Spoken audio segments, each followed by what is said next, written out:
for all of our Florida natives who are, were impacted by the storm, Hurricane Ian. I mean, some crazy statistics, over $75 billion in damage. You are still stuck in that event that just happened. And mind you, it's tough.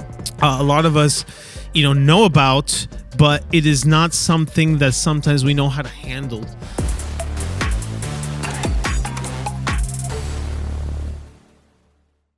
Welcome to the 200% Life podcast. My name is Jeremy Gomez, your host. And, we want to start, today by just with a quote. And hopefully this touches somebody who's going through some stuff. But everything is going to be all right in the end. If it's not all right, it is not the end. That's by a famous quote by John Lennon, obviously a very famous musician. And, we're always having fun here. It's a blessing to be able to come to you through this medium platform to be able to share my experiences, etc. But I think, as you guys know, we're based out of Orlando, Florida. And in the news, as you've seen all over the country, we just experienced one of the probably the strongest storms this state has ever seen, Hurricane Ian. And I'm recording this probably a week after the whole storm passed by. So I wanted to kind of bring that into perspective for obviously people who are going through some stuff here in Florida, which we'll give some stats, but just in general, the topic for today is rebuilding. Okay, so talking about that. And just a little bit different intro today. I just obviously thoughts and prayers and, for strength for all of our Florida natives who are, were impacted by the storm, Hurricane Ian. I mean, some crazy statistics, over $75 billion in damage came in through that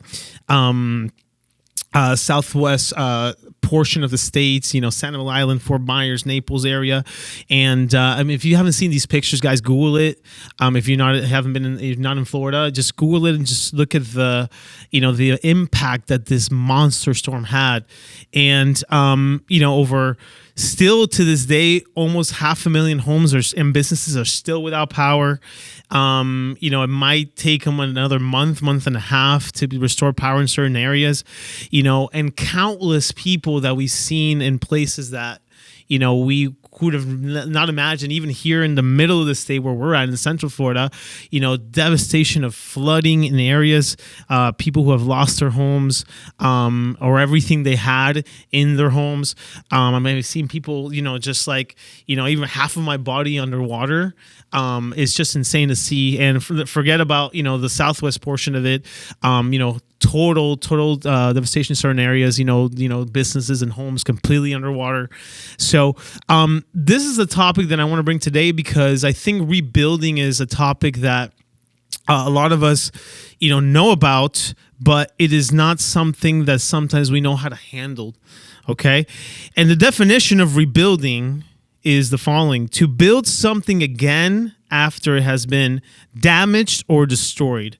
So think about you just creating something, relationship or business or even a home, and all of a sudden, just with the blink of an eye, is completely gone. And this is what some people did experience a few days ago. They didn't even think that could have happened to them. Originally, it was supposed to hit the Tampa area, and it actually hit lower than that. So all my Tampa friends and business colleagues, they were freaking out. It was like, oh my goodness, this is going to be a monster storm coming in on Tampa Bay. I don't know what was going to happen. This never hit anything like this before. And they were completely blessed and lucky. It went actually a little lower, but the people who were in the Southwest, there might have been some people that weren't as prepared because of the early projections. So now with the blink of an eye, someone now has to rebuild. A community has to rebuild. Entities, businesses, families have to rebuild. And the thing with that is that rebuilding is tough to do, okay? But not because of what most people are thinking. It's not rebuilding is tough to do, yes, because you have to actually now take the time and the effort to rebuild. But most importantly, to rebuild, you have to, in my opinion, you have to do it the same, or what I would do is build it even better than it was before. Okay. And that is the tough thing to do because our focus in these times of crisis, or the time that, tragedy happens, or the time that, the unexpected happens, we're human and we have emotions, and we have, our days that, we're in a very, very tough situation, and our mind is mentally not there because of that. Okay. And just with that, I just want to say, any day above ground is a beautiful day, regardless of what's going on around you. So that's the number one step, is to recognize that no matter what just happened around you, what chaos is going around, the focus is on your current blessings that you currently have. Right. So, and, we've built and rebuilt businesses. We build and rebuild, different situations, and I'm blessed to say I've never had to go through what some people are going through over the last couple of days, and we were blessed. It was definitely the hours of 4 a.m. to 7 a.m. on that Thursday, I think it was the 29th of September, was probably one of the most concerning times of my life, because the wind was so strong. I think we were hit with like 75 mile an hour winds, which, nothing compared to what it hit in our Fort Myers area, but it was pretty darn scary to understand. Like, is a window going to blow off? Is we're gonna get water in the house? And it didn't happen. So I haven't really experienced that, but I could imagine what it is to lose everything in a flood, listening in a fire. And, again, our thoughts and prayers go out to them. But the focus is understanding that you are blessed because you are here, right, to be able to continue on with your journey. That's number one. Okay. Material things can always change. Situations can always change. They can always be rebuilt. So understanding that you have the power to do this the same or even better than it was before, I suggest you to even do something better. Some people right now are going to get brand new houses. Okay. The journey is going to be tough. They're going to be moving from probably Airbnb to Airbnb for months. I know a good dear friend of mine that, a tree fell on the house, and she's got to be probably 4 to 5 months out of her property. And mind you, she actually closed on it 3 or 4 weeks before the hurricane. So she closed on it probably in August. And here we go. Now she has to arrange, kids' schools. You got to arrange now work. You got to arrange living things. You got to pick up all your stuff and move it to a different place for 4 or 5 months. So, rebuilding now is going to take you that energy to go ahead and do it. So focus on the knowledge that you currently have, and the confidence that you can rebuild this. So the problem that a lot of us have, because we're human, including myself in certain situations, is that when it comes time to rebuild what has just been torn apart, the focus continues on the actual occurrence or the event that had happened.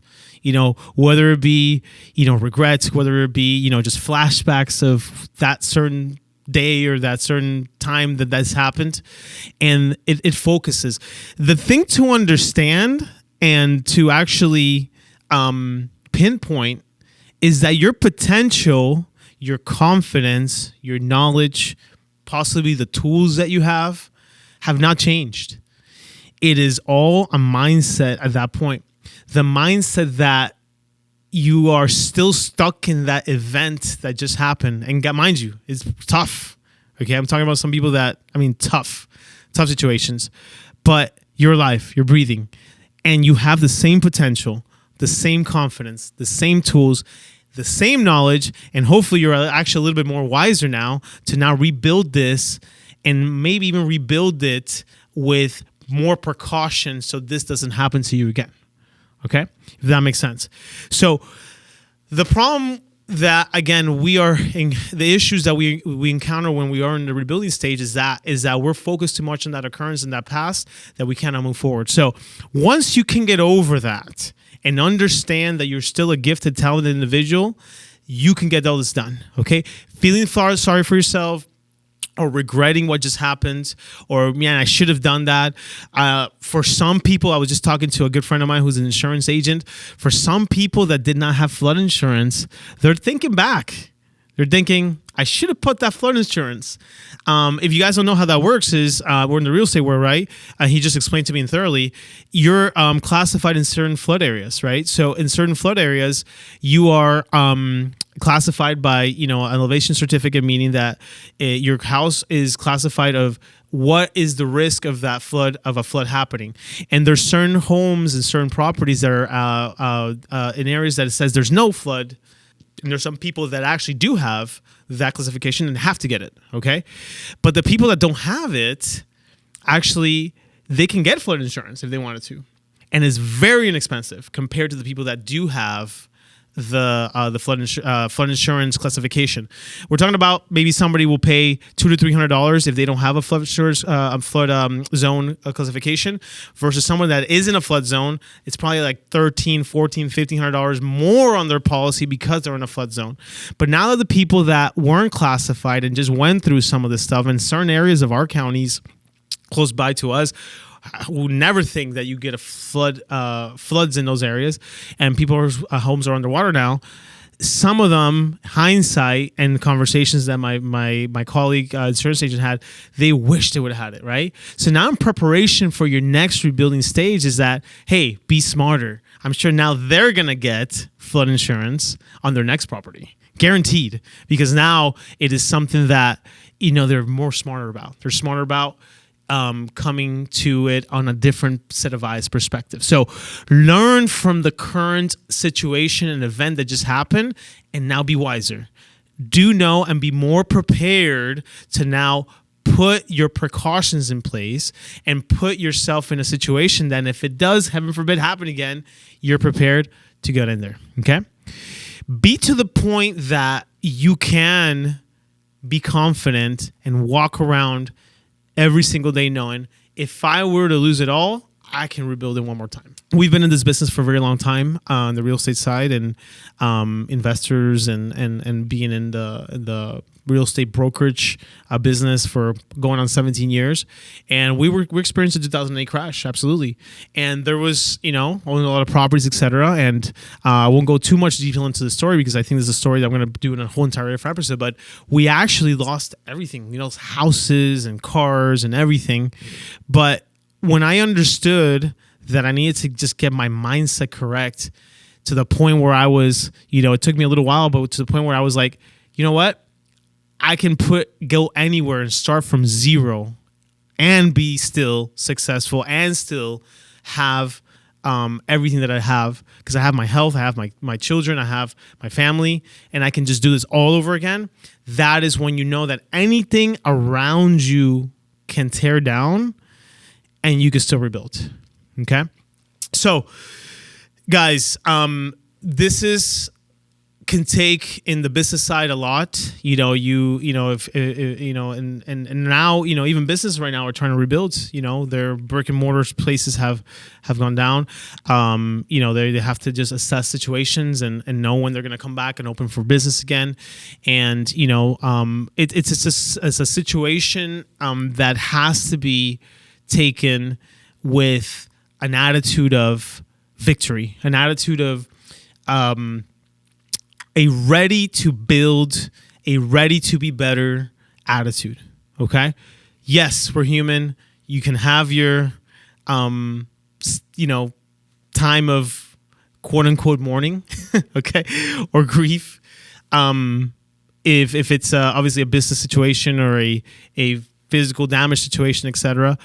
Talking about mourning and grief. Hey, let's go that deep in. I have my statistics here. Over 100 deaths. Okay, so talking about perspective, 105 deaths due to Hurricane Ian. Talking about perspective, I think a lot of people would prefer to have their house flooded than actually not be living right now. So that's all about perspective. That's what I'm talking about. Somebody had a worse day when the storm hit. They're not with us anymore. And whatever situation that would have been, but you have now family, friends mourning an actual person versus, dealing with a flood flooded house, dealing with a flooded business, dealing with the destruction. So all about perspective, being blessed with everything that you have, regardless of the chaos going around you. If you are alive today, you are blessed. There's people that didn't make it last night, people who just died a minute ago, and you're still here. If you're listening to me, you are blessed. You can rebuild. It is very possible to do it, and do it much better than you had it before. Guys, I'll leave you with that. Thank you so much. I'll see you on the next one, the 200% Life podcast.